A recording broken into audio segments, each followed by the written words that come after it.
Só joguei no Santos, desde o infantil até quando encerrei minha carreira. Só Santos Futebol Clube, foram 750 jogos no profissional, 405 gols. Só perdi para quem? Para o rei da bola, Claro. o eterno. Enfim, foi uma carreira muito bonita, consegui todos os títulos possíveis e imagináveis, bicampeão mundial, bicampeão sul-americano, e 14 ou 15 vezes campeão paulista, não me lembro bem. E a satisfação de ter jogado nesse time, que tinha um ataque que desmoronava qualquer defesa. Era Dorval, Mengalva, Coutinho, Pelé e Pepe. O rei da bola foi o maior de todos, que a gente jogou ao lado. E na seleção brasileira, né, nas eliminatórias para a Copa do Mundo, né, de 70, então nós com aquele nosso time, e nós fomos em 9 jogadores convocados para a seleção brasileira. É muita coisa. Era muita coisa. Teve 3 momentos importantes na vida do clube que eu participei. Uma foi para a guerra, a outra foi quando o Pelé foi expulso e a torcida expulsou o árbitro para que ele voltasse, e a outra foi o 10º gol. Certo. Isso aí que está na história. Às vezes o cara taca a bola lá e às vezes você tem que observar se ele está em dificuldade também para te dar a bola. Às vezes tem um cara aqui na frente, você tem que sair para o outro lado, se movimentar, entendeu? É essas coisas. Então, por isso que é difícil jogar futebol. Porque você tem que ter a percepção muito boa, né? As pessoas que tu conviveu anos, mas você não sabe como é que tá. Perfeito. Tá entendendo? É difícil. Perfeito. Mas tem gente que de vez em quando, Paulo Zidoro, por exemplo, de vez em quando eu falo com ele, entendeu? É uns caras que marcam na tua vida. O Zé Sérgio, o próprio Basílio também. A gente é do mesmo bairro, né? 80, Nelson, nós fomos campeão do primeiro turno, acho que invicto, se eu não me engano. Disparado na frente de todos os times. Mas independente disso, o time era muito bom, tinha tudo para ser campeão, primeiro e segundo turno. Nasci na cidade de Santos, uma cidade maravilhosa. Joguei no maior time do mundo, que é o Santos, e joguei com o maior jogador do mundo. Eu, como jogador, sou abençoado. O principal hoje no Brasil é investimento na formação, na base. Nós temos uma base pouco desenvolvida e passa muito pelo futebol também nas escolas. Isso a gente ainda, o governo ainda tem um papel fundamental para o desenvolvimento do futebol de mulheres no nosso país. Então, com certeza, a chave e o segredo para se iniciar uma grande transformação é você levar esse esporte para dentro das escolas. Quando Pelé me substituiu como goleiro, foi uma partida dificílima, uma partida em que nós estávamos empatados de 2-2, um jogo difícil contra o Comercial, e eu sofri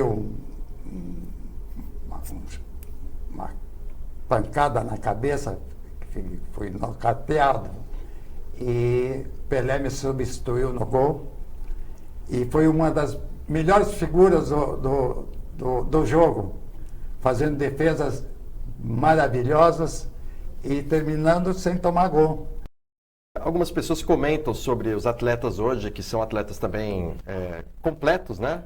Dentro das possibilidades, e fazem comparações, né, sobre o Pelé e outros jogadores da época. E a gente tem que lembrar que essa compreensão física dele, né, toda essa capacidade que ele tinha, de uma época em que você não tinha os profissionais especializados.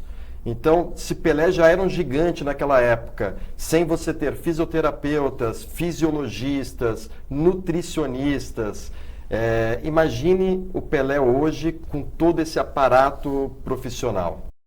Tenho muito agradecimento a Deus de ter tido essa oportunidade de estar jogando ao lado do Edson Arantes do Nascimento, um fenômeno do futebol.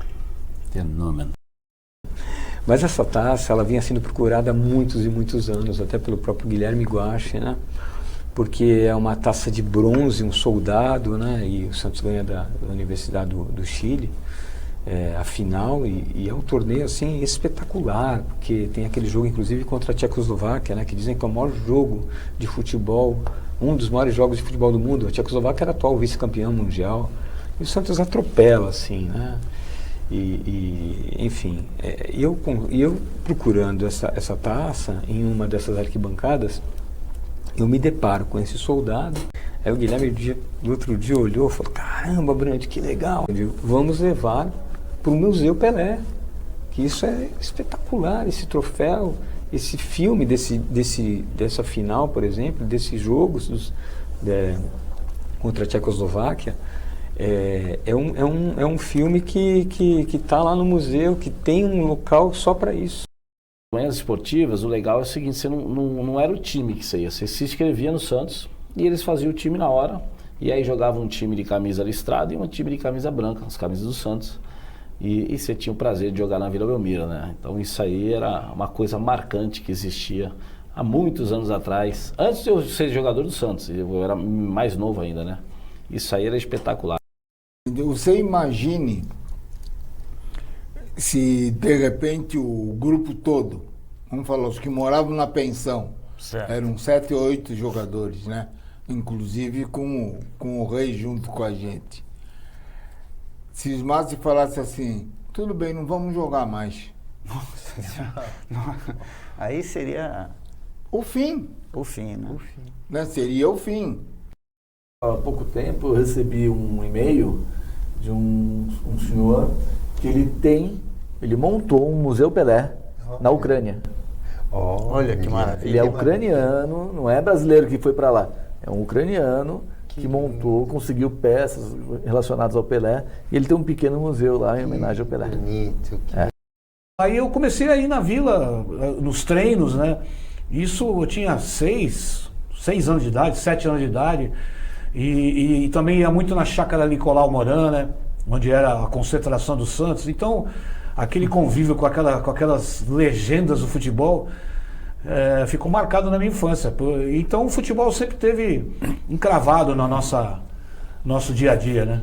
Comecei a fazer cursos, fiz vários cursos, fiz o curso com o Vanderlei Luxemburgo, fiz vários outros cursos, né? E aí que eu comecei a minha carreira de treinador, e confesso que foi muito legal, né, quando eu tive essa atividade em várias equipes que eu passei. O Santos tem 3 copinhas, eu ganhei 2. A primeira, 2013, sob o comando do Claudinei Oliveira, que era o treinador principal, e eu era auxiliar dele, em 2013. E aí no ano seguinte, o Claudinei assumiu o profissional do Santos, eu assumi o sub-20, e a gente ganhou em frente ao Corinthians, inclusive. Olha, para minha surpresa, tinha muitos japoneses que já me conheciam, e eu não conhecia. Se vocês me permitirem, eu posso até falar de uns amigos meus do Japão. Claro. Pode falar, James, a família Oshiro, a minha amiga Suzy, que é maravilhosa, e muitos outros que me perdoam por eu não lembrar, mas agradeço também porque eles têm a torcida do Santos no Japão, e eles sempre lembram de mim também, e a recepção foi muito boa, sabe, assim, foram 10 dias maravilhosos de Japão, e com a amizade desse pessoal, acho que é uma coisa que eu não vou esquecer nunca mais na minha vida.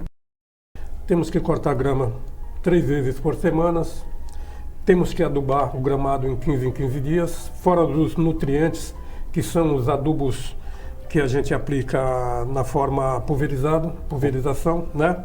Tem o adubo granulado e o adubo foliar, que é pulverizado. E também tem os cuidados com as pragas, que no caso seriam as ervas daninhas, que temos que estar controlando. Também tem um bichinho também que incomoda muito, que é uma tal de umas patinhas, né, que elas comem a grama. E as doenças também que aparecem, principalmente no inverno, né, que a grama começa a sentir que ela não desenvolve legal e começa a aparecer vários tipos de fungos. E a gente tem que estar atento a esses fungos aí, porque para não deixar, porque ele começa pequeno, de um dia para a noite, quando você vai perceber ele já se alastrou, e aí fica mais difícil ainda de controlar. Então a gente tem que estar bem atento a todos esses fatores aí.